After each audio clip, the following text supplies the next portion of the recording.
Ahoj, vítám tě u dnešní afirmace pro tebe. Pojďme na to. Co máš slyšet?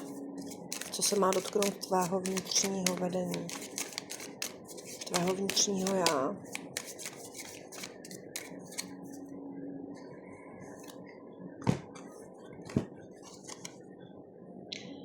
Uvnitř sama sebe vím, co je pro mě dobré. Dívám se do zrcadla a říkám si, zasloužím si to nejlepší, zasloužím si ten blahobyt, zasloužím si radost, zasloužím si lásku.